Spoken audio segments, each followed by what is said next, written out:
श्री कृष्णा श्री कृष्णा श्री कृष्णा श्री कृष्णा। गुरुर्ब्रह्मा गुरुर्विष्णु गुरुर्देवो महेश्वरः गुरु साक्षात् परं ब्रह्म तस्मै श्री गुरवे नमः। तस्मै श्री गुरवे नमः। यदि वहिष्यस्यति विहाय मद्वचः भद्रं भवत्या न ततो भविष्यति संभावितस्य स्वजनात् पराभवो यदा स सद्यो मरणाय कल्पते। सती जी को भगवान शिव जी ने बताया कि देखो, तुम वहाँ अपने पिताजी के यहाँ भले जाना चाहती हो, लेकिन वो लोग तुम में इंटरेस्टेड इसलिए नहीं है कि तुम मेरी पत्नी हो, इसलिए वहाँ न जाना ही अच्छा है। और उसके पीछे एक तत्व की बात बताई। तत्व की बात क्या है? संभावितस्य स्वजनात् पराभवः। अपने जीवन में मृत्यु जैसा दुख कब होता है? जब अपनों के द्वारा तिरस्कार होता है तब। देखो, जब किसी पराये व्यक्ति ने कुछ कह दिया तो आदमी को इतना दुख नहीं होता जितना अपनों ने थोड़ी भी बात कह दी तो बड़ा दुख होता है। और इसीलिए भद्रम भवत्या न ततो भविष्यति, उसके द्वारा तुम्हारा भला नहीं होगा, इसलिए तुम वहाँ मत जाओ। इस प्रकार से कल हमने यहाँ तक देखा था। तो सती जी ने अपने पति भगवान शिव जी के द्वारा ये कहने के बाद उनको लगा कि कुछ और डिस्कशन करेंगे शिव जी से। देखिए, शिव जी शांत हो गए। अब जो होगी प्रभु इच्छा वो होगा, वो शांत। उसके पश्चात अब इनकी स्थिति बड़ी विचित्र हो गई। एक तरह से पति ने जो बताया सत्य है, ठीक है, और दूसरी तरह से अपने मैके के प्रति जो आकर्षण है वो भी सत्य है। और यहाँ जाओ या वहाँ जाओ, वहाँ जाओ या यहाँ जाओ, इस प्रकार से वो दुविधा में, द्विधास्त सा वो दुविधा में आ गई। और इसके लिए अब वो सोच नहीं पाई कि क्या करूँ। समझो मैं चली गई तो पति महाराज गुस्सा करेंगे और यदि मैं नहीं जाती हूँ तो मेरा मन नहीं मान रहा है। अब ऐसी स्थिति में मैं क्या करूँ? उसके मन में द्विधा आ गई। इस द्विधा से निकलने के लिए एक हम आपको सिद्धांत बताते हैं, टेक्निक बताते हैं। अपने जीवन में एक कोई ऐसा आधार स्थान होना चाहिए। अपने जीवन में एक कोई ऐसा एंकर, सपोर्ट होना चाहिए कि जिसके सामने प्रश्न नहीं पूछे जाते, जो बताया वो करना है। ऐसा जिसके जीवन में है, तो चाहे वो व्यक्ति हमारे पास हो या ना हो, अपनी द्विविधा को लेकर के उनका स्मरण करो और स्मरण करके अपनी समस्या उनके सामने अपने ही हृदय में रखो। तो अपने ही हृदय से आपकी समस्या का इसमें कोई डाउट नहीं। इसीलिए जिसके जीवन में ऐसा कोई आधार नहीं है वो अति दरिद्र व्यक्ति है। जो शिरडी के साईं बाबा की पोथी पढ़ते हैं उसमें उनको एक कहानी मिलेगी। उसमें ऐसी कथा आती है कि एक बार उनके भगत कोई कथा कर रहे हैं, नाथ भागवत की कथा चल रही थी। और उसमें एक सज्जन आए और आने के बाद उन्होंने अपने दूसरे साथी से बोलना शुरू कर दिया। खुसर शुरू हो गया। तो जो प्रवचनकार होते हैं उनको विक्षेप होता है, जब बीच में कोई बोल रहा हो तो विक्षेप होता है। तो उन्होंने कहा, भाई क्या बात चल रही है, हमको भी सुनाओ, आप अकेले के लिए उसका मजा ले रहे हो। तो हम कथा बंद कर देते, हमको भी सुनाओ। तो फिर उन्होंने कहा कि देखो आपको जो शंका थी ना कथा में, उसका उत्तर मिला है। बोले क्या शंका थी उनको? शंका ये थी कि जब वो वहाँ कथा चलती है कि जो योगी थे नवनाथ, उनका प्रसंग था, वो इतने श्रेष्ठ भगवान के भक्त थे, तो वैसी भक्ति कभी हमको मिलेगी कि नहीं जीवन में, इसीलिए उनको दुख हो रहा था। तो जो व्यक्ति बात कर रहा था उसने कहा कि समुंदर है चारों तरफ और उसमें के बाबा बैठे हुए हैं और वो उनके देह के पाद के पश्चात की बात है, बैठे हुए और ये सज्जन जो बात करे वो वहाँ गए और उस समय जो कथा कर रहे थे वो उनके साथ खड़े हुए थे बाबा के साथ। उन्होंने कहा कि भाई नमस्कार करो, खड़े क्या हो पत्थर के जैसे। उन्होंने कहा नमस्कार कैसे करेंगे, इनके पैर तो पानी के अंदर में, इनको कहो पैर उठाओ फिर हम नमस्कार करें। फिर उन्होंने बाबा को कहा कि अपने पैर पानी के बाहर निकालो, फिर वो नमस्कार करेगा ना। इस प्रकार से उन्होंने बताया। फिर कहते हैं कि फिर मुझे बाबा ने बताया कि इस आदमी को जाकर के एक धोती दक्षिणा के रूप में दे देना, इसीलिए मैं धोती लेके आया हूँ, तो आप ले लो। तो उन्होंने कहा कि आपको भले बाबा ने बताया, मुझे थोड़ी बताया, मैं नहीं लूँगा।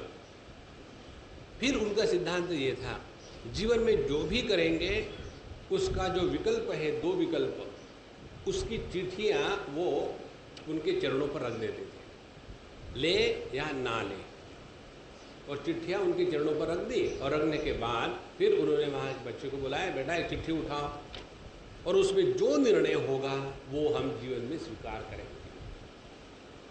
तो अपने जीवन में ये जो विक्षेप आते हैं किसी भी दुविधा को लेकर के, उससे निकलने का एकमात्र उपाय है कि हम अपने स्वरूप के पास पहुँचे। जितने हम स्वरूप के पास पहुँचेंगे उतनी हमारी समझ उस प्रसंग को लेकर के स्पष्ट होती है। और उसके लिए टेक्निक ये है कि किसी के भी सामने जब हम जाते हैं ऐसा ही स्थान जरूर चाहिए, वहाँ कोई प्रश्न नहीं है, जैसा बताया वैसा स्वीकार करें। ये बात सती जी के जीवन में उस समय अनुपलब्ध थी, नहीं थी, इसीलिए वो द्विधा में आ गई। और उसके बाद अब उनका मन तो अपने संबंधियों से जा कर के मिलने का था, लेकिन हो नहीं पा रहा था। तो जब हमारे मन में कोई इच्छा हो और उसमें किसी की भी बाधा आ जाए, तो जो हमारे इच्छा की पूर्ति में बाधा निर्माण करता है उसके प्रति क्रोध स्वाभाविक हो जाता है। और वो क्रोध जब हमारे पूरे शरीर को, मन को खा जाता है, उस समय व्यक्ति अपनों के प्रति, जो अपने से बड़े हैं उनके भी प्रति दुर्व्यवहार करने से रोकता नहीं अपने आप को। इसीलिए भगवान कहते हैं महाअशनहा महापापमा। क्रोध एक बार आने के बाद किसी भी प्रकार का पाप हमसे करवा देता है। और भवम भवन्या प्रतिपूरुषम रुषा प्रदक्षति वैक्षत जात बेपतु। उनका पूरा शरीर है एकदम कांपने लग गया और ऐसा गुस्से से अपने पति की तरफ देख रही थी कि मानो इनको ही मैं भस्म कर डालूं। देखो, जब आदमी को गुस्सा आता है तो उस गुस्से में आदमी कुछ भी कर सकता है। और इतना होने के बाद उन्होंने अपने हृदय में जो शोक है और जो क्रोध है, इसके कारण उनके मन की शांति नष्ट हो गई। देखो ये काम का कितना प्रभाव। यदि उन्होंने अपने ही पति की बात मान ली हो,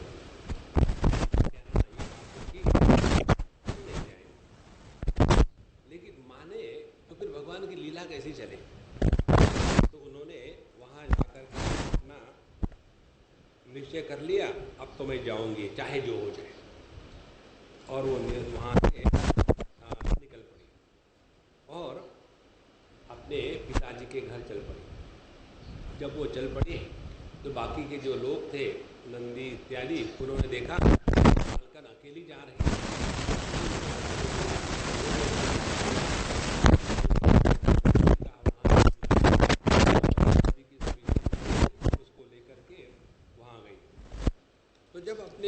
के यहाँ पहुँची तो वहाँ ब्राह्मण लोग कर्मकांड में जो अनेक वेदों की ऋचाएँ होती है उसका पाठ करके उसमें आहुति डाल रहे थे।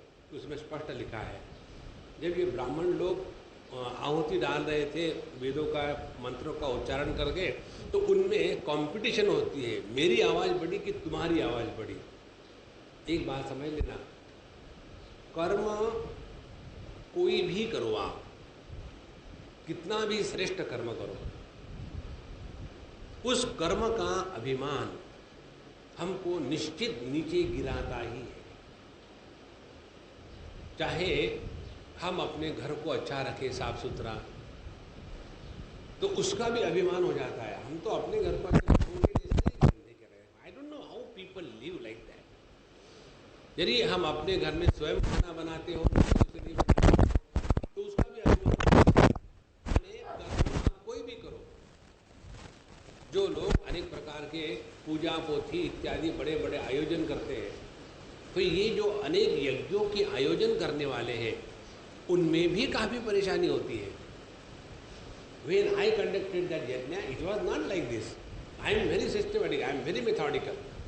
लेकिन अब इनको बनाया है यज्ञ करने के लिए, अब इनको करने दो, देखते हैं कैसे बनाते हैं। उनको मेरे ही पास आना पड़ेगा, राम राम राम राम राम। इसीलिए ये जो यज्ञ कर्म करने वाले जो पुरोहित थे उनमें भी वो होड़ लग जाती है कि मैं कितना अच्छा चैंटिंग करता हूँ, दूसरों को नहीं आता। एक जगह कहाँ की बात है, दक्षिण के जो ब्राह्मण होते हैं, विशेष करके तमिलनाडु के, उनके जैसा शुद्ध और अच्छा उच्चारण करने वाले ब्राह्मण पूर्ण विश्व में कहीं नहीं है। उनका उच्चारण सबसे श्रेष्ठ होता है। तो वहाँ जहाँ हो रहा था ये प्रसंग, वहाँ गुजराती ब्राह्मण भी थे, और जो गुजराती ब्राह्मण होते हैं वो मीठे होते हैं, उच्चारण शून्य लेकिन होते मीठे हैं, और उनके लिए कुछ ज़्यादा चक्कर नहीं, दुनिया भर के मंत्र, एक ही मंत्र सबके साथ लगा देते हैं जट में, ताकि चाहे समझो आपके पति की पूजा कर रही है पत्नी, वहाँ भी गुरु ब्रह्मा गुरु विष्णु, अच्छा वहाँ चंदन लगाओ, उसके बाद त्वमेव माता जी पिता त्वमेव, माने कहीं का मंत्र, कहीं कीट, कहीं का रोड़ा, भानुमति रे कुंभा जोड़ा, लेकिन काम तो हो ही जाता है ना। तो जब ऐसे हो रहा था तो उन्होंने कहा, स्वामी जी इन लोगों को कुछ आता ही नहीं, कैसे ये पूजा पोथी कराते हैं। हमने कहा देखो, जो यजमान है वो खुश है, पुजारी तो खुश है ही, जो भगवान प्रसन्न होने वाले वो भी खुश है, तुमको क्यों परेशानी है। देखो व्यक्ति को अपने इसका भी अभिमान हो जाता है, तो इनमें बड़ी जोर से होड़ लगने लगी कि कितना बढ़िया हम गाते। इस प्रकार से उन्होंने वहाँ के यज्ञ की तैयारी देखी, और तैयारी देखने के बाद जब आगे गई तो उनको सिवा उनकी माँ और बहनें, इसके सिवा किसी ने भी रिसीव नहीं किया, क्योंकि सबको मालूम था कि प्रजापति दक्ष शिव जी से गुस्से है, और उनकी पत्नी का यदि हम अगवानी करेंगे तो दक्ष के रोष के कारण हम बन जाएंगे, इसीलिए अपने आप को बचाओ। जो समझदार होता है वो अपने आप को बचाता है, तो उन्होंने अपने आप को बचाया। और फिर जब गई है अपनी माँ अपनी बहनों में, तो वहाँ उसको ज़रा अच्छा लगा, लेकिन जब उन्होंने देखा कि अपने पति के लिए यज्ञ में कोई स्थान ही नहीं रखा है, there was no chair reserved for Shiva, nothing it was reserved, तो चारों तरफ देखा कि इतना अपमान, फिर उनको बहुत गुस्सा आने लगा। देखो सब गुस्सा शुरू हो गया, पहले इच्छा के कारण गुस्सा अपने पति पर, फिर अपने पिता के यहाँ गई, वहाँ जाने के बाद फिर गुस्सा अपने पिता पर, और एक बार आदमी को गुस्सा हृदय में घुस गया तो पूरे जीवन का सत्यानाश कर देता है। और शिव जी को देखो, पहले जब हुआ इतना सब गड़बड़ घोटाला झाला, अपमान हुआ, उन्होंने किसी से कोई बात नहीं करी, समय बीत ही जाता है। ये जो मान अपमान की बात होती है ना, ये जब ताजी होती है तो उसका प्रभाव होता है, जैसे जैसे समय चला जाता है फिर उसका भी कोई महात्म्य नहीं रहता। तो उनको भी फिर वहाँ बड़ा गुस्सा आ रहा था और उसके बाद उन्होंने अपने पिताजी से उस कटु वाणी से गुस्से गुस्से में बोलना शुरू कर दिया। और वो बहुत ही सुंदर अपने पति के बारे में बताते हैं कि न यस्य लोको अस्ति अतिशायना प्रियः तथा प्रियो देहभृतां प्रियात्मनः तस्मिन् समस्तात्मनि मुक्त वैरके ऋते भवन्तं कतमः प्रतीपये। इस संपूर्ण जगत में भगवान शिव से कोई बड़ा है ही नहीं। वो शांत है, सबका भला करने वाले हैं, और ऐसे जो निर्वैर व्यक्तित्व है उनके प्रति तुम्हारे मन में किस प्रकार से विरोध हो सकता है। और फिर आगे बताते कि जो सत्पुरुष होते हैं दूसरे के दुर्गुणों को दबा करके केवल सद्गुणों की चर्चा करते हैं, और जो सज्जन नहीं होते, दुर्जन होते हैं, वो सत्पुरुषों में भी दुर्गुणों को देखते हैं और उसी की चर्चा करते हैं। इसीलिए तुमने शिवजी पर यह दोषारोपण किया है। और जो मनुष्य, ये बहुत महत्व का विषय है, कहते हैं न आश्चर्यम एतत् असत्सु सर्वदा महद विनिंदा गुणपात्मवादिषु। जो व्यक्ति अपने को देह मान करके चल रहा है, असतवादी माने अपने को देह मान करके चलना, जो व्यक्ति अपने को देह मान करके चल रहा है, ऐसे ही व्यक्ति के जीवन में दूसरों की निंदा और कर्म में प्रवृत्ति, ये दो बातें देखी जाती है। देखो, जब तक हम अपने को देह के रूप में स्वीकार नहीं करेंगे तब तक के कर्म करने की प्रवृत्ति नहीं हो सकती, क्योंकि अपने मन में जो इच्छाएं निर्माण होती है उसका मूल है अपने स्वरूप का अज्ञान। तो जहाँ हमने अपने आप को अपूर्ण स्वीकार किया तो मन में पूर्णता की कामना हुई, और पूर्णता की कामना के द्वारा फिर कर्म में प्रवृत्ति हुई। और इसीलिए जिनको जिनको देहात्म भाव है वही दूसरों की निंदा ईर्ष्या करेंगे और कर्म में प्रवृत्त होंगे। तो ऐसे इस शवरूपी जड़ शरीर को उन्होंने लिखा है, अपना जो देह है ये मरने के बाद जड़ नहीं होता, ये हमेशा की जड़ ही है।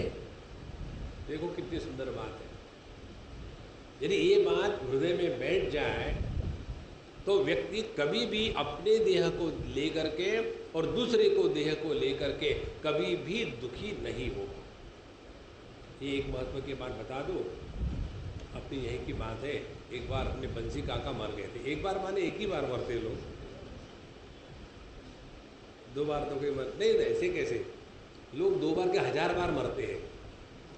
चाय में चीनी कम हो गई, मर गए, ट्रैफिक जाम हो गया, मर गए। तो ये एक बार मरे, तो वहाँ गए मरने के लिए नहीं, देखने के लिए। और वहाँ जाने के बाद सब कुछ हो गया, और हमारे साथ दूसरे सज्जन थे, बूढ़े, अभी जिंदा है, तो उनके साथ वापस आ रहे थे। तो उन्होंने हमको कहा, स्वामी जी अब अपना भी नंबर लगने ही वाला है लगता है। तो हमने उनकी गर्दन पकड़ी, उनसे बड़े हैं वो, 80 साल के, गर्दन पकड़ी। हमने कहा, काका शर्म नहीं आती? तो क्या हो गया? इतने सालों तक वेदांत का श्रवण करने का नाटक किया, और किसी के मृत्यु को देख करके, ध्यान से सुनना, जब अपने मृत्यु की कल्पना होती है तो जितना पढ़ा पढ़ाया है उसके ऊपर पानी गिर गया, बह गया। मृत्यु की कल्पना ही हमको दुख देती है, मृत्यु दुख नहीं देता।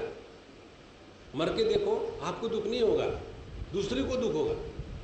तो दूसरे को भी दुख इसलिए होता है, कोई मरा है उसका दुख नहीं होता, मेरा कैसा होगा इसका दुख होता है। ये सत्य है। इसीलिए यह शरीर हमेशा ही शवरूप है। इसमें जब चैतन्य का प्रकाश परमात्मा की इच्छा से होता है तब इसको शिव कहते हैं। तो ऐसे जो शरीर में आत्मभाव करके बैठे हैं वे लोग इसी प्रकार से दूसरे का द्वेष करते हैं। आगे कहते हैं, यद्यक्षरम नाम गिरेरितम नृणाम सकृत प्रसंगाद अघमादिषु हंति तत् पवित्र कीर्तिम तम अलंघ्य शासनम भवान हो द्वेष्टि शिवम शिवेतरः। कहते हैं कि 2 अक्षर का नाम शिव, यदि कोई गलती से भी उसका उच्चारण कर ले तो उसके जीवन के सभी पाप भस्म हो जाते हैं, नष्ट हो जाते हैं। और ऐसे पवित्र कीर्ति भगवान शिव जी का आप द्वेष कर रहे हैं तो ये आपके ही अमंगल का कारण बनेगा। अब उन्होंने अपने पिताजी को भी शाप देने में कमी नहीं करी। और कहते हैं आप जैसे शिव जी जैसे महान परमात्मा को हमेशा बुरा सोचते हो तो आप शिव जी और उनके सभी भक्तों के वैर कर रहे हो। इस प्रकार से उन्होंने और भी कही थी शिव जी को बुरी बुरी बातें कि ये नरमुंडों की माला पहनते हैं, स्मशान भूमि रहते हैं और हड्डियों के गहने बनते हैं, जटा हेयर स्टाइल ठीक नहीं रखते हैं, पिशाचों के साथ स्मशान में घूमते हैं। मालूम है जिनकी आप ऐसी निंदा कर रहे हो इन्हीं के निर्माल्य, इनका जो बिल्व पत्र है उसको ब्रह्मा जी विष्णु जी सभी धारण करते हैं। यदि वो अमंगल होते तो इनको कोई धारण नहीं करता। तो इस प्रकार से एक बड़ी अच्छी बात बताई, जो अपने आराध्य देवता और अपने गुरु इनकी निंदा कर रहा हो तो उसके लिए 2 विकल्प हैं। एक तो विकल्प ये है कि आप में शक्ति हो तो उसकी जबान खींच करके उसके हाथ पे दे देना, अपने हाथ में मत रखना। और शक्ति नहीं हो तो वहाँ से चलेगा। इसका कारण क्या? इसका कारण ये है कि हमारी शक्ति अपने आराध्य देवता और गुरु इनमें श्रद्धा के रूप में होती है। यदि हमने किसी से कोई उल्टी सीधी बात सुन ली और उसके कारण हमारी श्रद्धा यदि डावाडोल हो गई तो उसके द्वारा ना गुरु का नुकसान होता है ना भगवान का नुकसान होता है, नुकसान होता है अपना। एक उदाहरण आपको बताऊं मैं, गुजरात की बात है, शायद मैंने बताया होगा आपको। पिछले बार जब मैं गया था अहमदाबाद तब एक सज्जन मिले, ये प्रश्न पूछा था कि हम ऐसे ऐसे स्थान पर गए, एक वहाँ महात्मा जी है और उनके पास जाने के बाद हमको उन्होंने कुछ बातें सुनाई स्वामी शिवानंद जी के बारे में। ये भी बताया कि हम उनके साथ कई साल रहे हैं और हम उनको अंदर बाहर से सब जानते हैं और उनके जैसा पाखंडी और दम्भी कोई नहीं था। ऐसा उन्होंने हमारे शिवानंद गुरु महाराज के बारे में बताया। उसके बाद मेरे मन में इतने विक्षेप हो रहे, क्या करूं मैं, समझ में नहीं आता। तो हमने उनको यही बताया, देखो जो शिवानंद भगवान आपको लाभ दे रहे थे वो आपके हृदय में श्रद्धा के सिंहासन पर बैठे हुए हैं। यदि आपके श्रद्धा का सिंहासन ही डावाडोल हो गया तो उसमें कोई विराजमान नहीं होगा।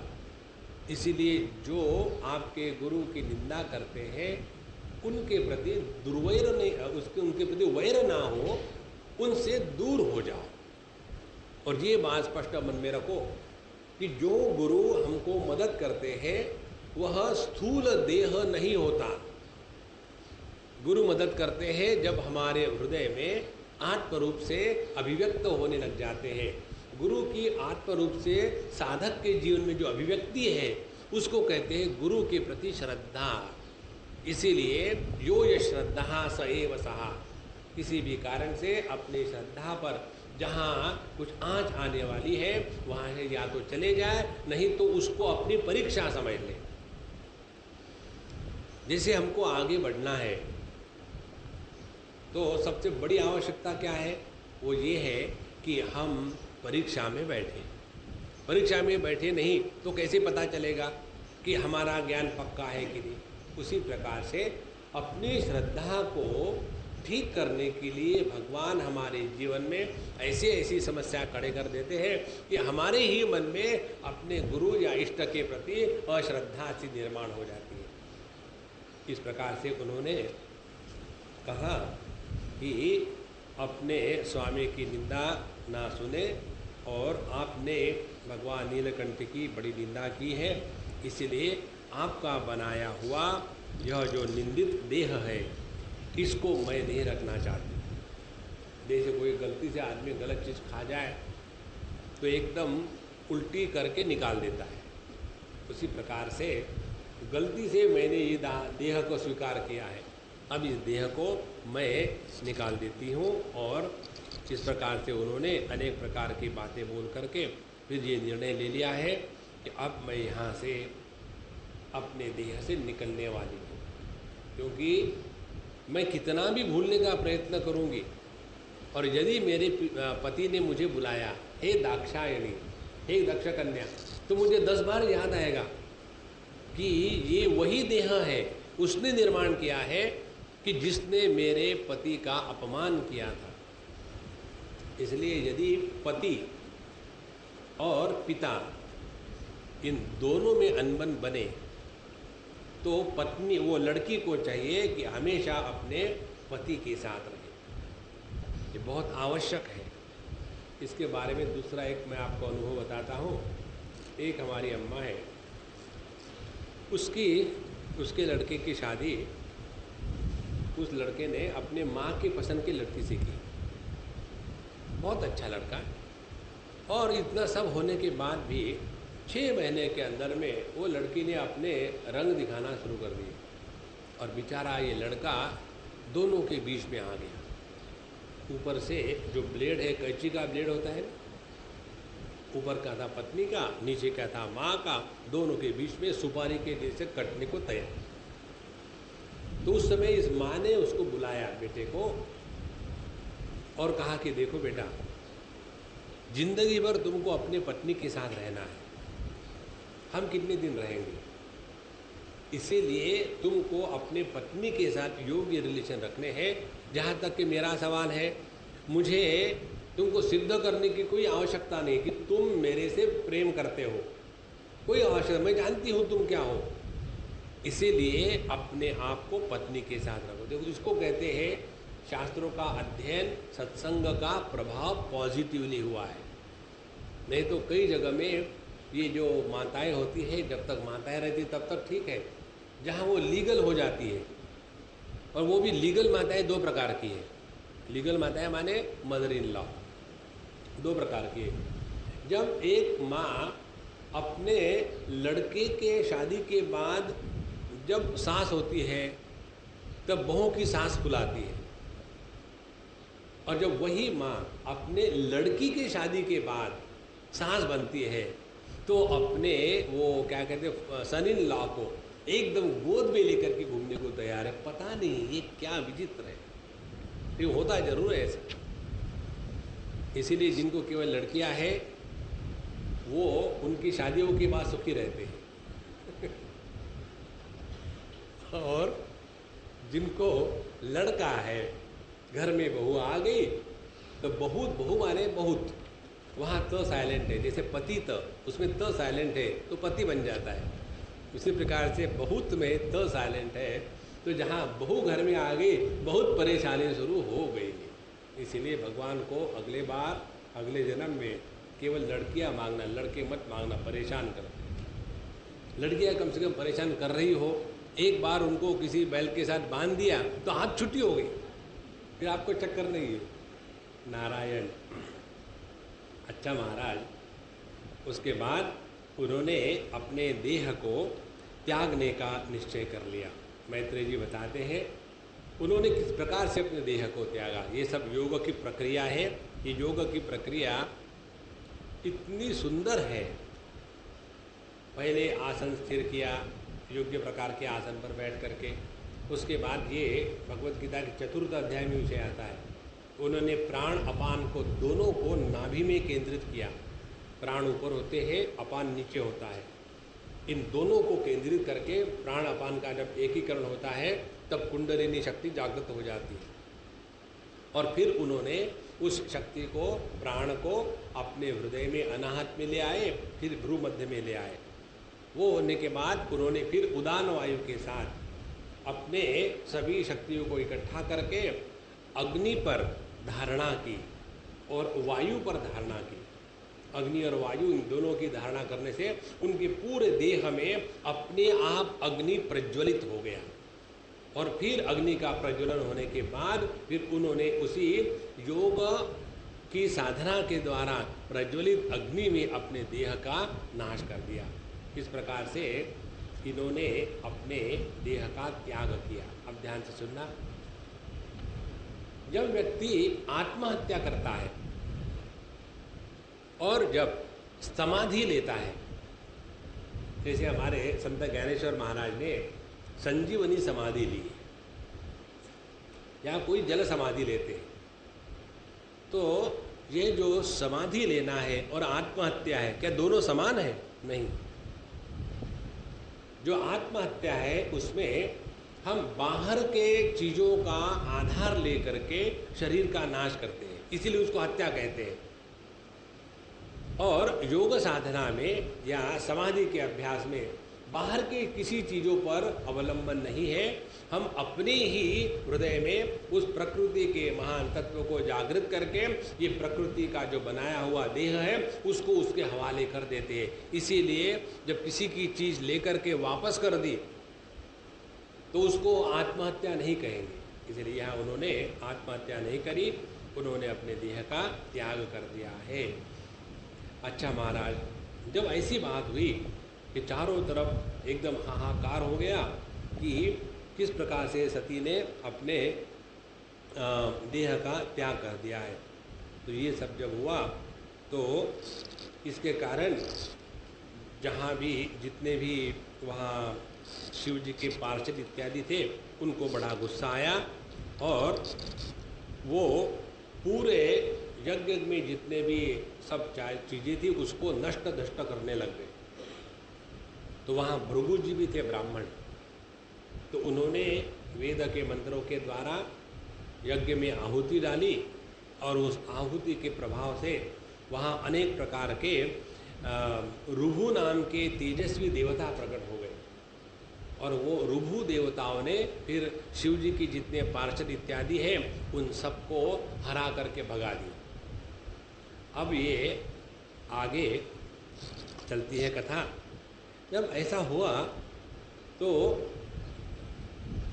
शिव जी को कुछ पता ही नहीं इसका, वो तो बड़े खुश थे। तो नारद जी को जहाँ जरूरत थी वहाँ पहुँच जाते। नारद जी वहाँ पहुँचे और पहुँचने के बाद पूछते हैं कि सती कैसी है, बहुत दिनों के बाद हमारी इच्छा हुई उनके दर्शन करने से आए। उनको सब मालूम था क्या हुआ। तो आप यहाँ शांत बैठे हैं ध्यान लगा के। तो बोले नारद जी आपने शादी नहीं की ना? बोले नहीं की। इसीलिए आपको पता नहीं, जब पत्नी मैके जाती है तो जो परम शांति मिलती है उसका अर्थ तुमको नहीं समझ में आया। जब मेरी पत्नी चली गई है मैके तो मैं इतना खुश हूँ, मेरी समाधि ऐसी लग गई है, कोई भी विक्षेप करने के लिए नहीं, चलो खाना खा लो। नारायण, तो मैं बड़ा खुश हूँ और इसीलिए मैं एकदम अपने ध्यान में निमग्न हूँ। उस समय नारद जी बताते हैं वहाँ क्या हुआ। और जैसे उनको पता चलता है कि उनके सती ने, उनके पति ने देह त्याग कर दिया है, तो उनको बहुत क्रोध हुआ और क्रोध और दुख के कारण उन्होंने अपनी ही एक जटा नोच ली और नोचने के बाद जमीन पे पटकी, तो उसमें से एक दिव्य वीरभद्र पुरुष निर्माण हो गया जिसके हजारों भुजाएं थी और बड़ा विकराल दाढ़े और बड़ा आकाश को टिकने वाला जैसा ऊंचा बड़ा लंबा हुआ। और उसने कहा कि भगवान अब बताओ मैं क्या करूं, आप बताओ मैं क्या करूं। तो उन्होंने बताया जाओ दक्ष के यज्ञ को नष्ट कर डालो। आज्ञा मिल गई और ये उन्होंने भगवान की प्रदक्षिणा करी और अपने हाथ में त्रिशूल इत्यादि लेकर के बड़े जोर से उच्च स्वर से गर्जना करके वो चले और उनके साथ सभी के सभी भूतगण भी हो गए, क्योंकि अब एक बड़ा बलवान मिल गया। और वहाँ जा कर के उन्होंने सभी पर हमला बोल दिया। जब ऐसा ये सब लोग देख रहे थे कि यहाँ से इतना हल्ला गुल्ला क्या है, तो उतने में ये पहुँचे और हमला बोल दिया। और हमला बोलने के बाद उन्होंने बड़ी विचित्र प्रकार के चीज़ें की। 4 प्रकार के जो लोग थे उनको उन्होंने परेशान किया। वो है जो दक्ष थे उसके गर्दन को काट दिया। उसके बाद जो भग देवता थे उसको जमीन पर पटक दिया, तो उसके कारण उनकी आंखें बाहर आ गई। और जो पूषा देवता थे, पूषा देवता माने पितृलोक, पूषा देवताओं के द्वारा ही पितरों को अन्न मिलता है, इसीलिए वो हमेशा अपने दांतों से खाते हैं, तो उनके दांत निकल आए।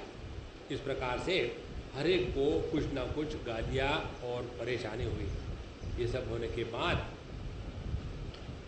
वो सबको नष्ट करके फिर कैलाश पर्वत पर लौट आए। और जब ऐसा हुआ तो ब्रह्मा जी के पास सभी देवता लोग पहुँचे और कहने लगे कि भगवान बड़ा मुश्किल हो गया, इस प्रकार से ये बातें हो गई है, सभी देवताओं का हाल बुरा है और अब हम लोग क्या करें, आप हमको मदद करिए। तो उन्होंने कहा जिसका गुनाह किया है उन्हीं के पास पहुँचो, दूसरे के पास पहुँचने से कुछ बात होती नहीं। और ये बहुत सरल तरीका है। यदि हमारे द्वारा किसी का अपराध होता है तो इधर से जाओ उधर से जाओ, ऐसा मत करो जीवन में, जहाँ करके सरल और शुद्ध भाव से। कल परसों को कोई मिलने को आया था, हमने उसको यही बताया, देखो भैया गलती करना कोई पाप नहीं, गलती सबसे होती है। भगवान से गलती हुई, हमको मनुष्य बनाया, तो गलती किससे नहीं होती। तो गलती करना कोई पाप नहीं है, लेकिन यदि गलती हो गई है किसी के प्रति तो उसी से जाकर के शुद्ध भाव से माफ़ी मांग करके अपने आचरण को सुधारो। नहीं तो इसके थ्रू उसके थ्रू, इसने बताया उसने बताया, उससे कुछ नहीं होता। थिंग्स बिकम मोर कॉम्प्लिकेटेड, निकलते नहीं उसमें से कुछ। तो हम ऐसा करें, हम ही चले जाएंगे सभी के सभी शिव जी के पास और वे उनकी आराधना करेंगे। और शिव जी तो आशुतोष है, तुरंत ही प्रसन्न हो जाते हैं। उनसे हम क्षमा मांगेंगे कि भैया हमसे गलती हो गई, इसीलिए दक्ष इत्यादि सभी के सभी लोग भगवान के तरफ जाने लगे। उन्होंने बताया ब्रह्मा जी ने, आपने शिव जी का अनादर किया है अज्ञान के कारण, लेकिन आप जानते नहीं हो कि शिव जी सभी के आधार हैं इत्यादि। उसके बाद चले जाते हैं शिव जी के कैलाश पर्वत। यहाँ जो कैलाश पर्वत का वर्णन है, अभी हम रिसेंटली फ्रेश आए हैं कैलाश से, तो ये जो कैलाश का वर्णन है वैसा कैलाश वहाँ दिखता नहीं, क्योंकि उस हाइट पर 15-14 हज़ार फीट की हाइट पर एक भी पेड़ नहीं है, कहीं भी पेड़ नहीं। All the hills are barren like my head, they are all barren, चारों तरफ से टोटल डिफॉरेस्टेशन। तो यहाँ लिखा है कि वहाँ मंदार पारिजात, मंदारे पारिजातश्च सरलेश्चोप शोभितम तमारीश शालतालैश्च कोविदारा अर्जुनैहि। तो अनेक प्रकार के जो वहाँ पेड़ बताए हैं, मंदार पारिजात सरल तमाल शाल तांग कचनार असन अर्जुन, ये इन सभी पेड़ों से पहाड़ बड़ा सुहाना दिखता है। लेकिन वैसा वहाँ कुछ नहीं, क्योंकि चारों तरफ बर्फ ही बर्फ़ है और जो कैलाश पर्वत है उसके ऊपर किसी को चढ़ना अलाउ नहीं है, केवल वहाँ बर्फ़ ही बर्फ़ है। तो उन्होंने, हो सकता है कि ये सभी के सभी वृक्ष इत्यादि सूक्ष्म रूप से वहाँ उपस्थित हो गई। अभाव तो किसी का होता ही नहीं, केवल भाव होता है। तो हम मर्त्य लोगों को भले इसका दर्शन ना हो रहा हो, लेकिन वहाँ जो ब्रह्मा जी, गंधर्व, चारण, चित्ररथ, किम पुरुष इत्यादि जो भिन्न भिन्न सूक्ष्म योनियाँ हैं, उनको ये सब दिखता होगा। वहाँ ये सभी के सब पहुँचे और वहाँ जब पहुँचे तो वहाँ की नदी इत्यादि देखने से उनको बड़ा अच्छा हुआ। और उसके पश्चात वे आगे जब गए तो उनको एक बहुत बड़ा वटवृक्ष दिखा। स योजन शतोत्सेदः पादो न विटपायतः। 100 योजन तक जिसका परिकर था, ऐसे बहुत बड़ा वटवृक्ष उनको दिखा और उसके कारण उसके चारों तरफ छाया थी। और वहाँ सभी ज्ञानी पुरुष एकत्रित होकर के भगवान से ज्ञान का उपदेश ले रहे थे। यह है दक्षिणामूर्ति भगवान का वर्णन। और वहाँ उनका वर्णन इतना सुंदर आया है, जैसे अपने साईं बाबा की पोज है ना, वैसे वहाँ शिव जी बैठे हुए थे। अपने बाएं टांग पर दाहिनी टांग रख करके अपना हाथ जो है अपने पैरों को और घुटने को रख करके वहाँ बड़े आराम से शिव जी बैठे हुए थे। और यही है दक्षिणामूर्ति भगवान का जो चित्र आता है शास्त्रों में, उसका ये वर्णन है। तो वहाँ बैठ करके शिव जी सबको उपदेश दे रहे थे। उन्होंने तो सब कुछ होने के बाद भूल गए, ठीक है जो हो गया हो गया, अब चलो काम की बातें करते हैं, फिर सत्संग में बैठ गए। देखो भैया, अपने जीवन में आप किसका भी त्याग करो, लेकिन ये मत कहना त्याग ही नहीं कि अमृतत्व मानुष इसीलिए हमने सत्संग का ही त्याग कर दिया, ये मत करना। कुछ भी करो, सत्संग ही एक ऐसी बात है कि जिसके द्वारा अपने विचारों की दिशा योग्य होती है और अपने विचारों का नियंत्रण हो सकता है। नियंत्रित विचार जब योग्य दिशा में प्रवाह करके अपने स्वरूप की तरफ जाएंगे, तभी अपना भला होता है। हमारे सबके जीवन की जो परेशानी है वो है गलत विचार की धारा। जितने भी काम क्रोध इत्यादियों के प्रसंग जीवन में आते हैं, उसका एकमात्र कारण हमारे विचार बिगड़ गए हैं।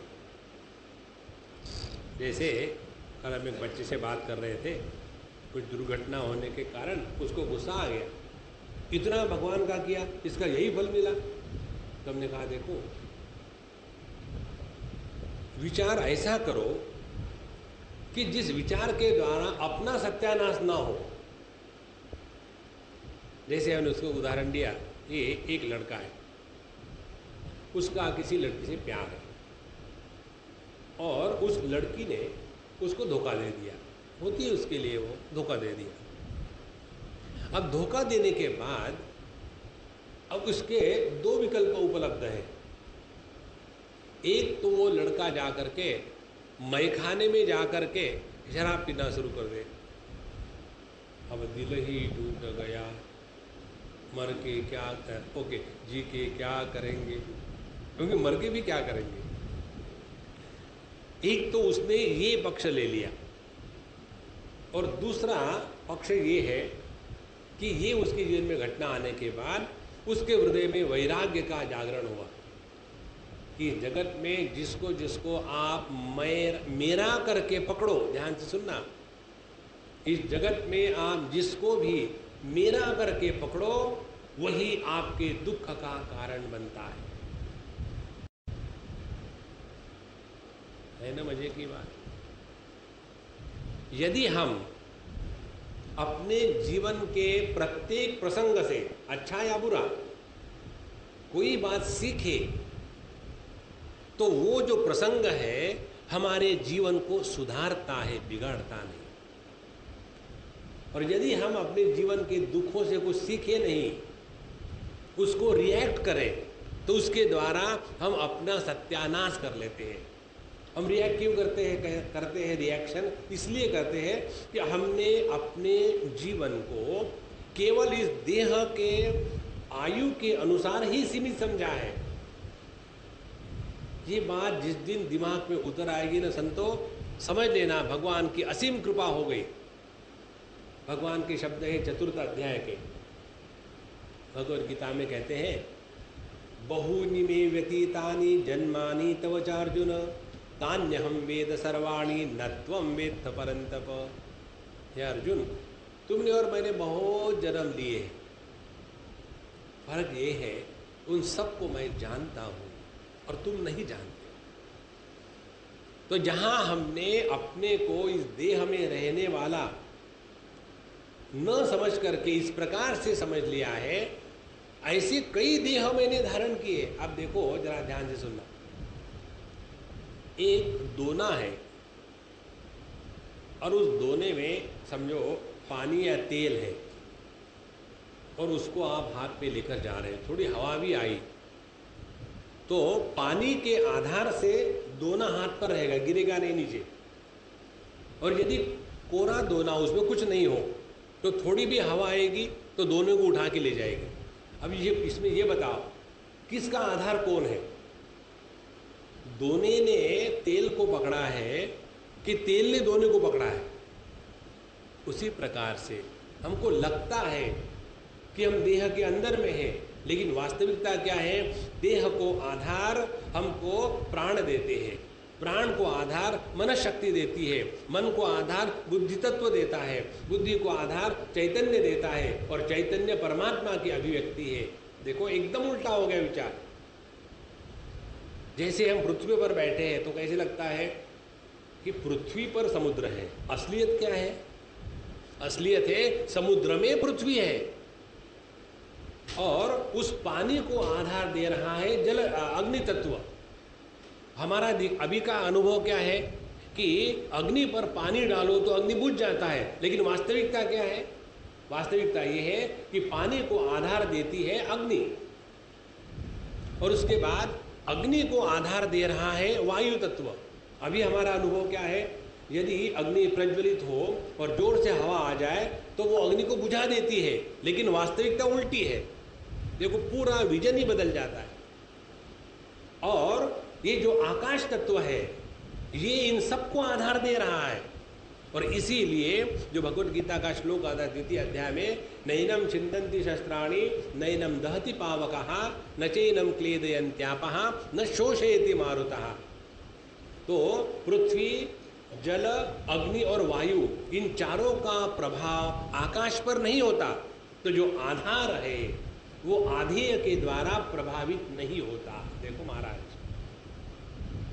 ये जहां हमारी दृष्टि बदल गई तो आप देखेंगे पूरा जीवन में विचार करने का तरीका ही बदल जाता है। इसलिए अपने जीवन में जो जो अच्छी बुरी घटनाएं होती है उससे यदि सीखो तो आप साधक हो। अपने अनुभवों से जो सीखता है उसी के ऊपर गुरु की कृपा होती है। गुरु माने कौन? जो हमको सिखाता है।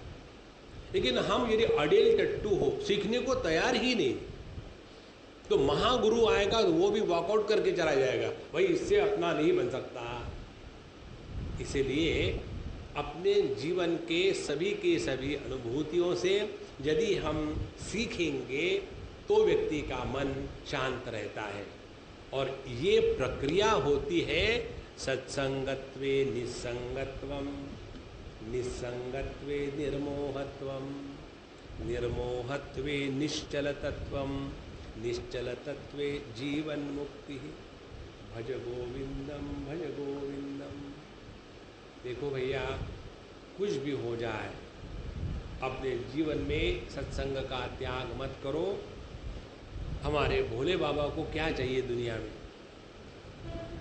न मे पार्थास्ति कर्तव्यम त्रिषु लोकेषु किंचन, भगवान कहते हैं कुछ नहीं चाहिए, फिर भी उनका सत्संग जारी है।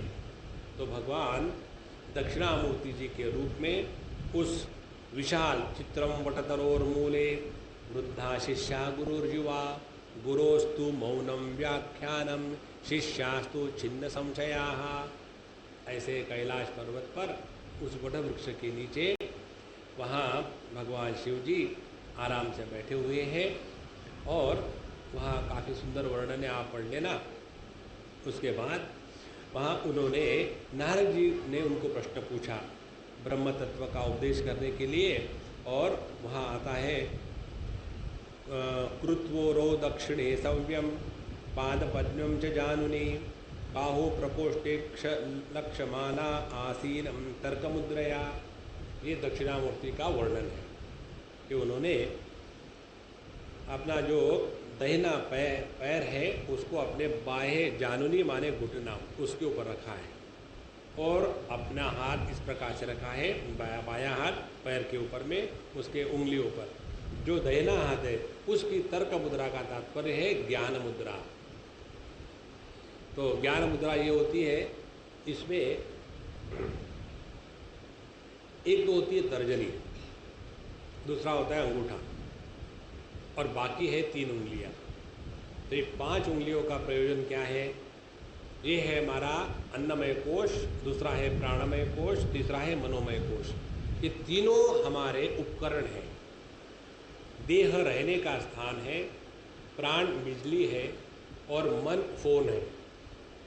इन तीनों के द्वारा हम इस जगत के साथ संपर्क प्रस्थापित करते हैं। कौन करता है संपर्क प्रस्थापित? मैं। जो मैं है जीव रूप से विज्ञानमय कोश में होता है और इसी मैं को लेकर के दुनिया पागल हो रही है। इसीलिए जब किसी को डांटना होता है तो हम लोग किस उंगली से डांटते हैं? ऐसा कहते हैं कि देखना,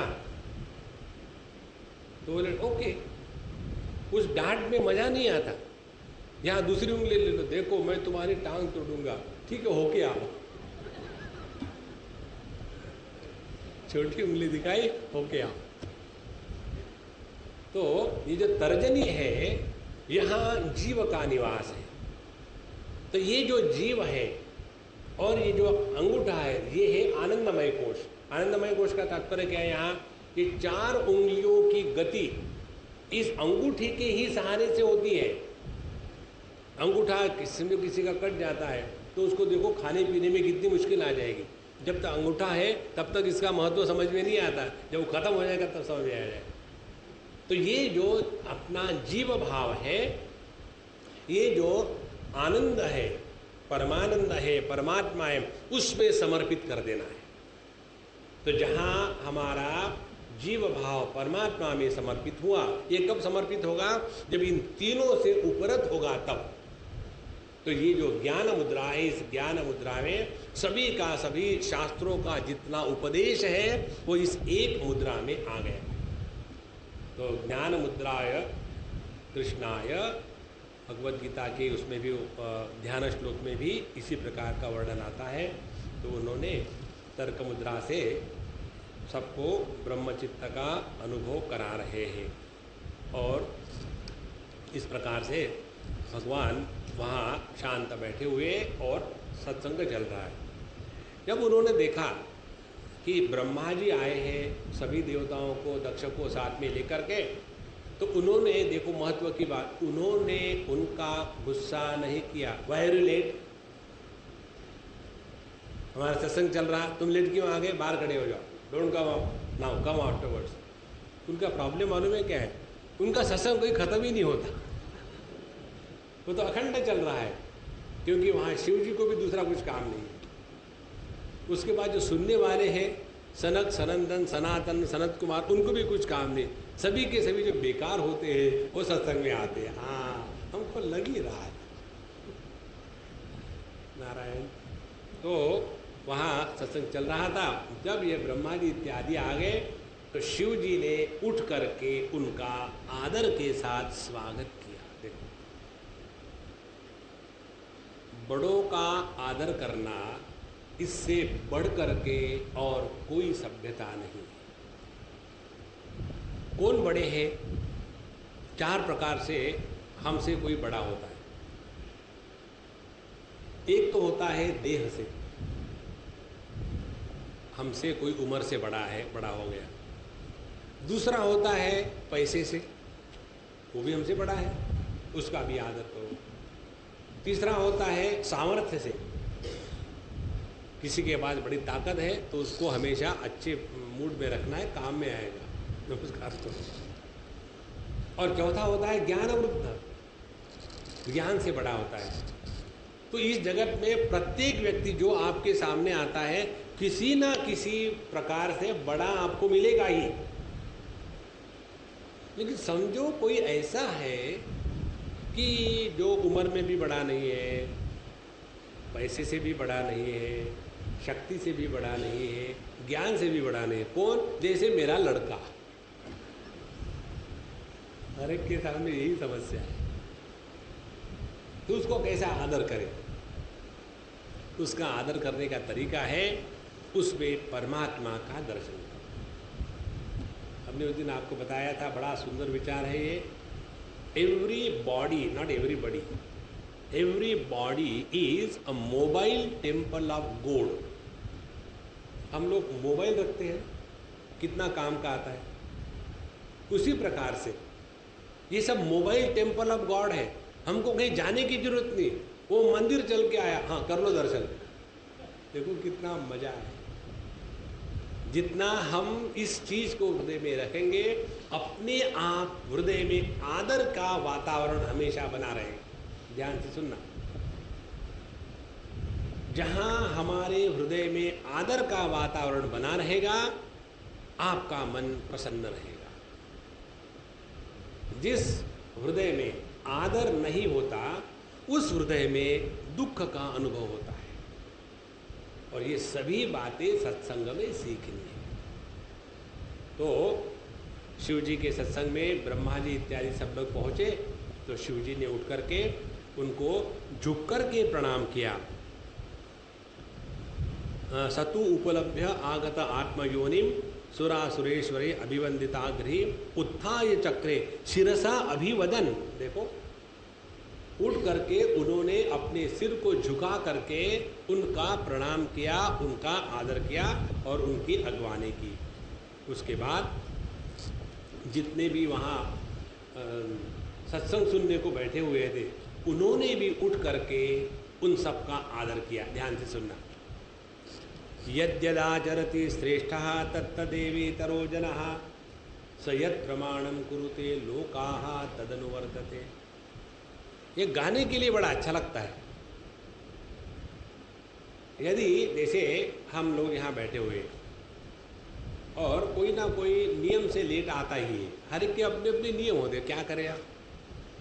अब कोई नियम से लेट आता है और हम यहाँ बैठ करके क्रोध करें, तो आप लोग यदि डिस्टर्ब ही ना हो तो भी डिस्टर्ब हो जाओगे, क्योंकि हमने उस डिस्टर्बेंस को हमने महात्म्य दिया। ध्यान से सुनना, इस जगत की कोई भी वस्तु हमको तब परेशान करती है जब हमने उसको वैल्यू या महत्व दिया है, तब, अन्यथा नहीं करती। तो इन्होंने जो वहाँ सत्संग में आए उनका आदर किया। अच्छा, हम आदर कब कर सकते हैं? केवल एक ही दृष्टि से। कौन सी? वक्ता के मन में यदि ये भाव हमेशा रहे कि श्रोता परमात्मा स्वरूप है, तो वक्ता के मन में किसी भी श्रोता को लेकर के दुर्भावना का निर्माण नहीं होगा। श्रोता कभी भी आए, उनको फ्री है। वक्ता का नियम है कि अपन टाइम पर पहुंचना है। देखो, तो हम चाहते क्या है, हम तो लेट आएंगे और दूसरा कोई लेट आया तो गुस्सा करेंगे। ये साधु की बात नहीं है। इसीलिए उन्होंने सबका सिर झुका करके वंदन किया और प्रणाम करके उनकी अगवानी की। और उसके बाद वो उसी मुद्रा में खड़े हुए थे जब सब लोग विराम कर गए। फिर उनके चेहरे की हंसी बड़ा शांत। और फिर ब्रह्मा जी ने उनसे कहा कि देखिए भगवान, आप तो सबके परे हैं। फिर उनका पूरा जो ब्रह्म तत्व की दृष्टि से वर्णन है उस प्रकार से स्तुति करते हैं। जाने त्वामीशं विश्वस्य जगतो योनिबीजयोः शक्तेः शिवस्य च परं यत्तद् ब्रह्म निरंतरम। ये जो ईश्वर अद्वयवाद है, ईश्वर अद्वयवाद को अंग्रेज लोगों ने कश्मीरी शैवाइज्म नाम दिया है। तो जो ईश्वर अद्वयवाद है वो हो गया सेकेंडरी, और कश्मीरी शैवाइज्म क्योंकि अंग्रेजों ने नाम दिया है वो हो गया प्राइमरी। ये अपने देश की महानता है, बड़ों का आदर करना है, अतिथियों का आदर करना है। इसीलिए जब हमारे साधु संत योग कहते हैं तब हमको मज़ा नहीं आता। वही जब योगा कह करके, yoga for beauty, yoga for figure, तो हम उसके पीछे लग जाते हैं। तो उन्होंने ये जो तत्व का यहाँ उपदेश कर रहे हैं, स्तुति कर रहे, उपदेश नहीं स्तुति कर रहे, उसमें इस सिद्धांत का प्रतिपादन है। देखो, शिव शक्ति, शक्ते है शिवस्य च परम यत्तद् ब्रह्म निरंतरम। तो जो परम ब्रह्म परमात्मा है, उसकी जो शक्ति है, उस शक्ति को शैव में कहते हैं शक्ति, वैष्णवों में कहते हैं राधा या सीता जी। इस प्रकार से एक ही परमात्मा है और उसकी एक ही शक्ति है। लेकिन उसी एक परमात्मा को एक शक्ति से भिन्न नामों से कहा जाता है और उसी के कारण बिना किसी कारण से वहाँ ये अनेक प्रकार के भेद निर्माण हो जाते हैं। तो यहाँ बताते हैं कि हे भगवान, आप तो इस विश्व की जो योनि है शिव शक्ति, उसके भी परे परब्रह्म है। माने क्या हुआ? परब्रह्म जब अपने शक्ति के रेफरेंस के सिवा कहे जाते हैं तब उनको परब्रह्म कहते हैं, और जब उनके शक्ति के साथ कहे जाते हैं तब उनको ईश्वर कहते हैं। उदाहरण से समझाओ, समझ में नहीं आ रहा। जब आप लोग अपने बच्चों के शादी की पत्रिका छपाते हो तो उसमें लिखते हैं वर, लड़का है। जहाँ उसकी शादी की पत्रिका छपने का निश्चय हुआ वो तुरंत वर बन जाता है। वर बन जाता है माने क्या? अभी तक वो लड़का था, अब वो अपने में सुप्त जो प्रजनन की प्रक्रिया है उसके लिए ईश्वर के सामने, भगवान के सामने, बड़ों के सामने एक लड़की को पत्नी के रूप में स्वीकार करने को तैयार है। इसीलिए उसको अब केवल लड़का नहीं, अब वो पति बनने के लिए तैयार है। तो आदमी में और पति में क्या फर्क है?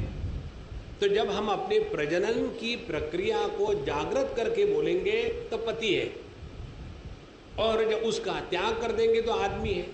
इसी प्रकार से परब्रह्म परमात्मा जब अपने सुप्त शक्ति को रेफरेंस करके हम बोलेंगे, उसके संदर्भ में बोलेंगे, तो उसी परब्रह्म परमात्मा को ईश्वर कहते हैं। और फिर इस ईश्वर की हो गई शक्ति, फिर ये शक्ति का जब आगे विस्तार होता है तो उसको कहते हैं महत्तत्व। महत्तत्व के साथ उसी परब्रह्म परमात्मा को अब कहते हैं हिरण्यगर्भ, और इस महत्त्व का फिर विस्तार होने से यह स्थूल विराट जगत बनता है, और उसके साथ जो परमात्मा है उसको कहेंगे वैश्वानर। इस प्रकार से एक ही परमात्मा समष्टि की दृष्टि से ईश्वर, हिरण्यगर्भ और वैश्वानर, और व्यष्टि की दृष्टि से उसी को कहते हैं प्राज्ञ, तेजस और विश्व। तो ध्यान हमारा कहाँ है? हमारा ध्यान यदि प्रकृति पर है, और यदि हम उस प्रकृति के गुलाम हैं तो हम बन गए व्यष्टि, इंडिविजुअलिटी, प्राज्ञ, तेजस और विश्व। और यदि वो प्रकृति हमारे नियंत्रण में है तो हम में ही ऐश्वर्य है, हम में ही हिरण्यगर्भ की शक्ति है, और हम ही वैश्वानर है।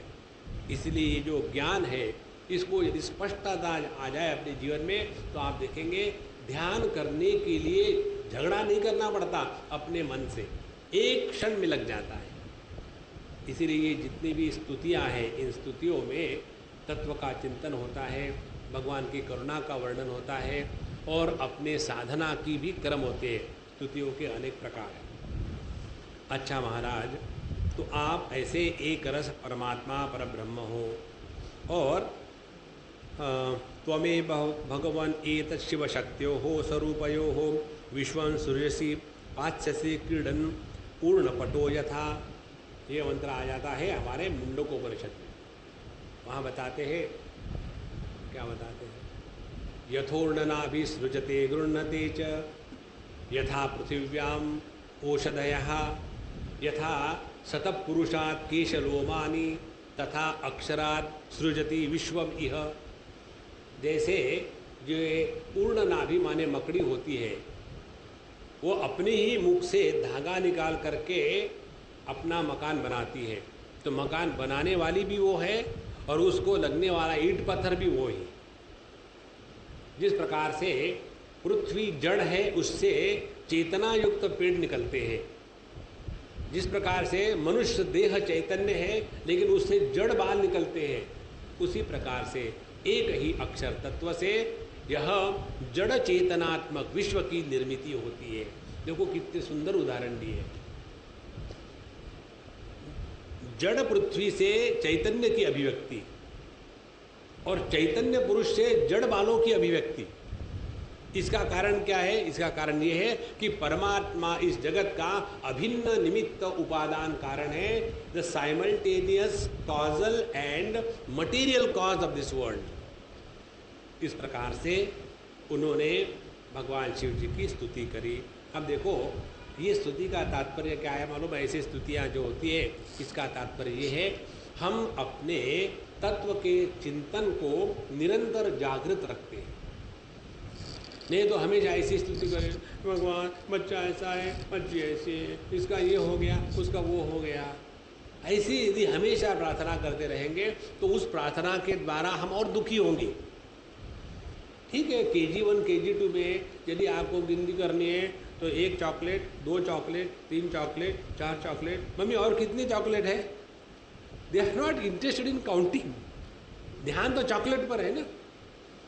उसी प्रकार से यदि हम तत्व की बात छोड़ करके हमेशा इसी में लगे रहे तो कभी भी अपना भला नहीं होगा। हम आपको एक बात बताते भैया, इस जगत में आप जिसको जिसको मेरा करके पकड़ो, फिर पति हो, पत्नी हो, पुत्र हो, किसी को भी पकड़ो, यहाँ तक के गुरु को भी पकड़ो तो दुख होगा। गुरु को अपने हृदय में अनुभूत करना है। गुरु तत्व नित्य उपलब्ध है, वो शब्द नहीं केवल। गुरुर् ब्रह्मा गुरुर् विष्णु गुरुर्देवो महेश्वरः। जो व्यक्ति अपने अनुभवों से सीखता है उसी ने गुरु के सामने योग्य प्रकार का समर्पण किया है। अन्यथा हम केवल व्यक्तिवाद में ही फंसे रह जाते हैं। जैसे देखो, भीष्माचार्य जी इतने भगवान के बड़े भक्त थे, लेकिन उनकी एक प्रॉब्लम क्या थी मालूम है? उस प्रॉब्लम को भक्त लोग कहेंगे ये भगवान की लीला है, और ठीक ही है, गलत नहीं। लेकिन समझदारी की दृष्टि से विचार करें तो उनकी प्रॉब्लम क्या थी? उन्होंने ये कसम खाई थी कि इस कुरुवंश के सिंहासन की मैं रक्षा करूंगा। अरे बाबा, ये भी तो देखो सिंहासन पर कौन बैठा है। देखो, उन्होंने कुरुवंश के सिंहासन जो जड़ है उसकी रक्षा की कसम खाई थी, लेकिन उसमें आरूढ़ जो चैतन्य है उसका अनादर किया है। इसी प्रकार से हम केवल देह में ही फंसे रहेंगे तो कभी भी गुरु तत्व का अनुभव अपने हृदय में नहीं होगा। और यदि देह को गुरु मान करके चलेंगे तो फिर क्या होगा? एक गुरु मरने के बाद दूसरे गुरु के लिए शॉपिंग के लिए जाना पड़ेगा। भैया हमारे कल परसों गुरु मर गए, जरा देखते कोई नया मार्केट में आया है। देखो, जैसे हम अपना बनियान बदलते फटने के बाद, वैसे गुरु बदलते नहीं। गुरु शिष्य का जो नाता है वो जन्म जन्म का होता है। इसीलिए केवल बाहर के आडंबरों से गुरु के प्रति समर्पण कभी नहीं होता। उस गुरु का अनुभव नित्य निरंतर अपने हृदय में जागृत रहता है। हमको एक बार की बात याद है, दिल्ली की बात। वहाँ एक स्वामी जी की बहुत पुरानी डिवोटी, आप सब जानते हैं, उसका नाम उमा अम्मा है, उमा शेरगिल। बहुत पुरानी डिवोटी है गुरुदेव की। तो हम जब ताजे ताजे गए थे दिल्ली में, तो वहाँ तुलसी रामायण पर बात हो रही थी और गुरु की वंदना की बात हुई। तो उस श्लोक में हमने गुरु तत्व के बारे में विस्तार से बताया। और दोपहर को स्वामी जी आ गए, सत्संग हुआ शाम के समय, सभी लोग बैठे हुए थे और उन्होंने स्वामी जी से कहा, स्वामी जी ब्रह्मचारी जी ने गुरु तत्व के बारे में आज इतना अच्छा बताया कि मुझे बड़ा आनंद आया, सब कुछ समझ में आया। तो स्वामी जी ने मालूम है क्या कहा? ब्रह्मचारी कॉन्ग्रेचुलेशंस, जिसको समझाने में मैं नाकाम रहा तुमने उसको समझा दिया। देखो, गुरु जो होते हैं ना, वो देह में थोड़े क्षण के लिए वास करके हम देहाभिमानियों के लिए परमात्मा का अवतरण है। उनका अभाव कभी नहीं होता।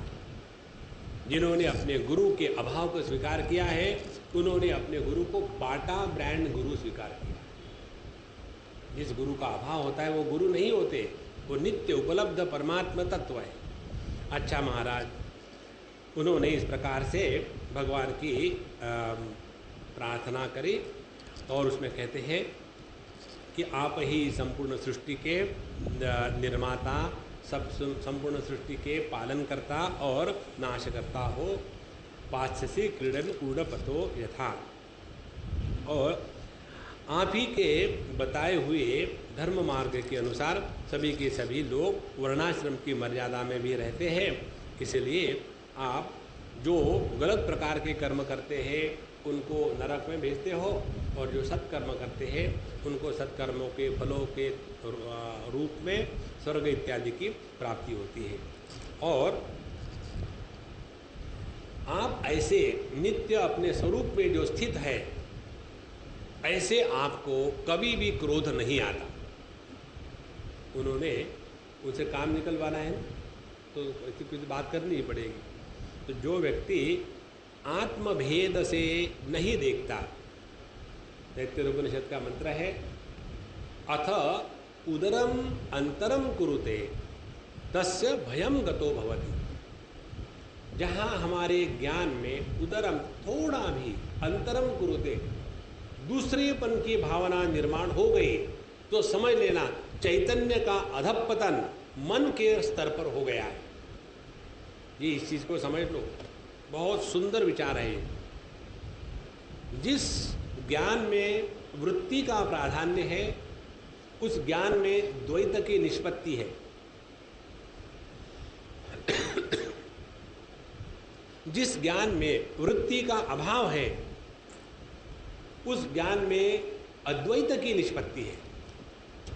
इसीलिए वृत्त्यात्मक ज्ञान हमेशा द्वैत का समर्थन करेगा, और जहाँ द्वैत का समर्थन होगा वहाँ क्रोध का निर्माण होना स्वाभाविक है।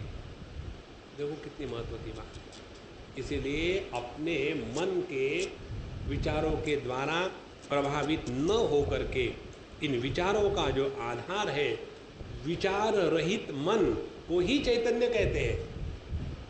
तो इस विचार रहित मन में अपनी स्थिति को रखना, यही सब साधना है।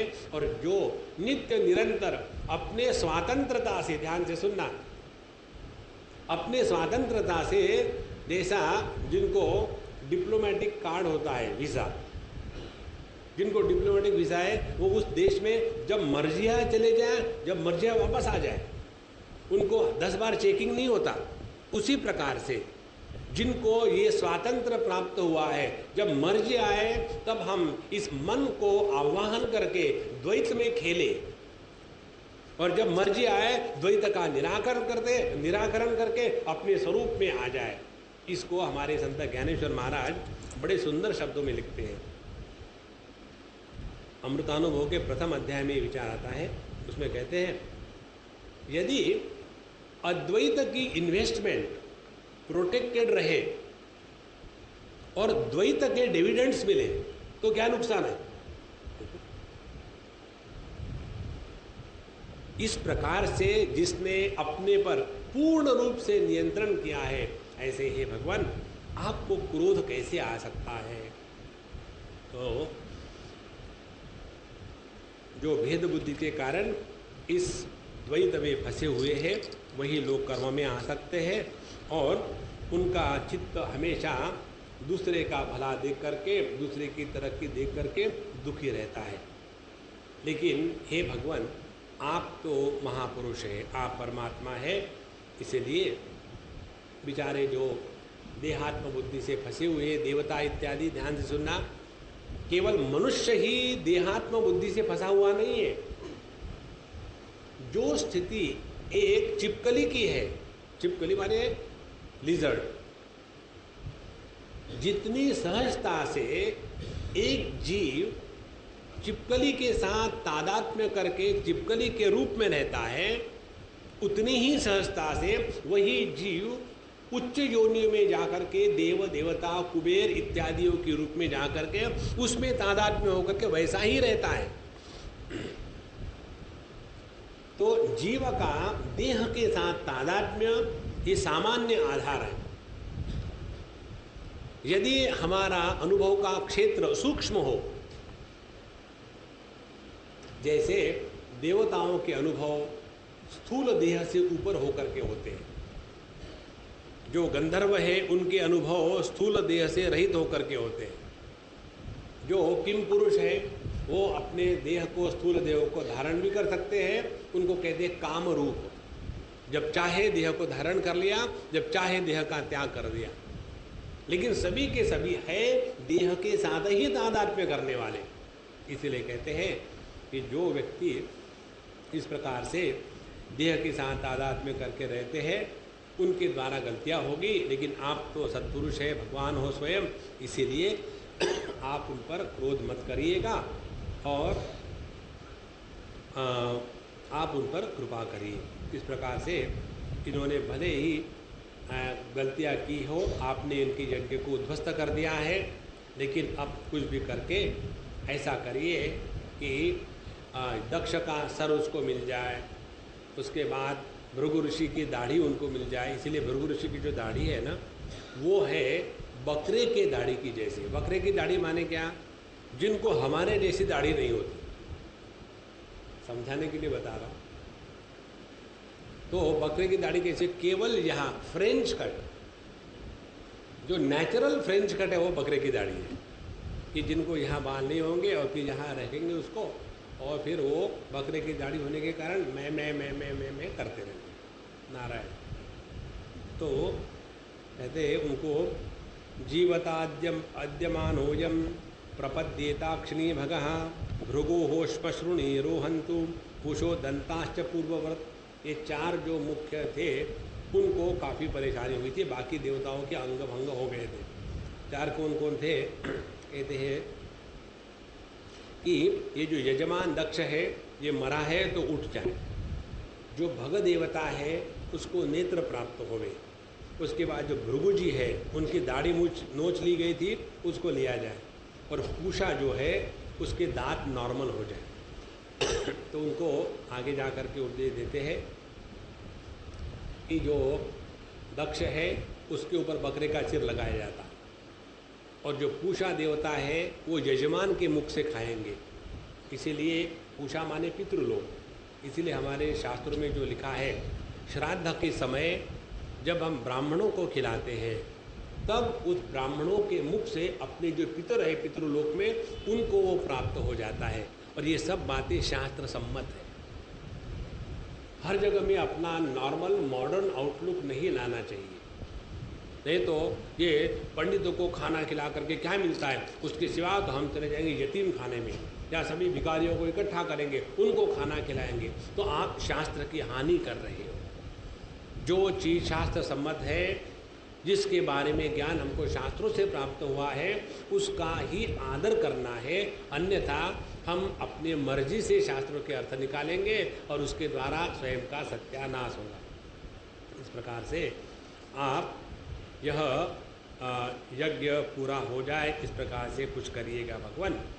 उसके बाद ये धर्मशास्त्र का उपदेश करने वाला चतुर्थ स्कंद का 7वां अध्याय, जो इस धर्मशास्त्र का उपदेश करने वाला अंतिम अध्याय है, उस समय अभ्यधायी महाबाहो प्रहस्य श्रूयतामिति मैत्रेय जी कहते हैं। ऐसी जब बात सुनी तो भगवान शिव जी ने प्रसन्न होकर के उनसे कहा, देखो उनके मन में किसी के प्रति घृणा नहीं है, किसी के प्रति कुछ लेना देना नहीं है। देखो भैया ये बात समझ लो, यदि हमको इस जगत में कुछ करना है अपनी तरफ से तो जगत के साथ हमारा व्यवहार कभी भी बायसलेस नहीं होगा, उसमें कुछ ना कुछ बायस आ ही जाएगा। और यदि हमको इस जगत में अपनी तरफ से कुछ नहीं करना है, फिर जो प्रभु की इच्छा हो वो अपने माध्यम से अभिव्यक्त होवे।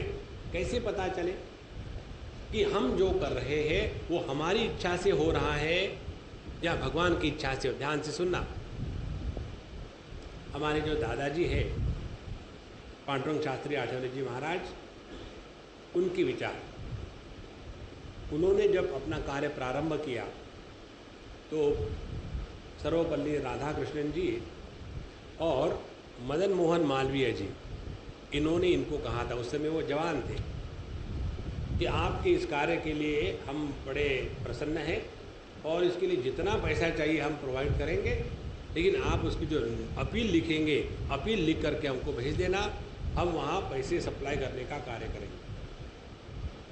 उस समय इस संत ने जवानी में कहा था, यदि ये कार्य मेरे द्वारा सफल होना है तो भगवान इसके अर्थव्यवस्था करेंगे, और यदि भगवान नहीं चाहते कि मैं ये कार्य करूं तो वो मुझे असफलता देंगे, और दोनों को मैं उतने ही प्यार से स्वीकार करूंगा। इस प्रवृत्ति को या इस विचार को लेकर के जो कर्म होता है वो भगवान के द्वारा प्रेरित कर्म होता है, और जिस कर्म के लिए मुझे ये करना है इसीलिए पैसे लाओ, वो कर्म भगवान की प्रेरणा से नहीं होता, वो होता है अपने नाम के लिए, बाकी कुछ नहीं उसमें। इसीलिए हमेशा ध्यान में रखना है, इतना सब होने के बाद शिव जी के मन में किसी प्रकार का क्रोध द्वेष क्यों नहीं था, क्योंकि उन्होंने उस यज्ञ का जो ध्वंस किया उसमें भी उनका कोई अपना बदला निकलने की भावना नहीं थी, क्योंकि उन्होंने जो यज्ञ प्रारंभ किया था उसके पीछे संकल्प था हमारे शिव जी का किस प्रकार से अपमान किया जाए। जिस यज्ञ का संकल्प यदि बुरा हो तो उस यज्ञ को भगवान कभी भी सहायता नहीं करते। इसीलिए सबसे बढ़िया संकल्प क्या है, जो थारी रहा है सो मारी रहा है, मारवाड़ी बनो। जहां हमने भगवान की हाँ में हाँ मिला दी, जीवन एकदम सुखी शांत रहता है। इस प्रकार से भगवान कहते हैं शिव जी कि ठीक है, आपने कहा सब ठीक हो गया, और वैसे मैंने देव माया भी भूतानाम दंडस्तत्र धृतो मया, मुझे मालूम है ये भगवान की माया का चल रहा है, मैंने गुस्से से थोड़ी किया, मैंने थोड़ा उसको मजा चखाई, ऐसे ही मजाक मजाक में। आई एम नॉट सीरियस, और मुझे तो उनके बारे में कोई गुस्सा भी नहीं, मैं तो भूल भी गया हूँ, आप आए मुझे बताया इसलिए मैंने बताया।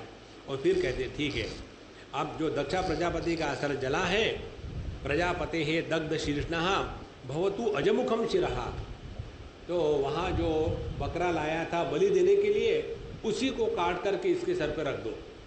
वहाँ कौन सी सर्जरी कहते हैं, ऑर्गन सर्जरी कर दो। उसके बाद जो दूसरे हैं जो भगदेव है उनको सूर्य भगवान के या मित्र देवता के नेत्रों से यज्ञ भाग दिखेगा। इसीलिए कहते हैं सभी यज्ञ को प्रकाशित करने वाले और सभी यज्ञ के ऊपर में आकर के देखरेख करने वाले सूर्य भगवान होते हैं, तो मित्र देवता उनका सब देखेंगे। और जो पूषा देवता है, पितृ देवता है, वो अन्न खाएंगे यजमान के मुख से, और जो जिनके हाथ पर इत्यादि टूट गए हैं उनके भी सब हाथ वो पूषा के हाथों से सब काम करें, और भृगु जी की दाढ़ी जो है वो बकरे की दाढ़ी हो जाएगी। उन्होंने सबको आशीर्वाद दे दी, कोई बात नहीं, होता ही है कैसा। इस प्रकार तो उन्होंने सभी लोगों को अपने कर दिया। उसके बाद बढ़िया से बढ़िया यज्ञ का चयन हो गया। यज्ञ जब हो गया पूरा तो उसमें भगवान नारायण स्वयं अवतरित हो गए, और जब भगवान स्वयं अवतरित हो गए सभी लोग खड़े होकर के उनका अगवानी गए और यज्ञेश्वर भगवान के पास जा कर के हाथ जोड़ करके प्रार्थना करने लगे।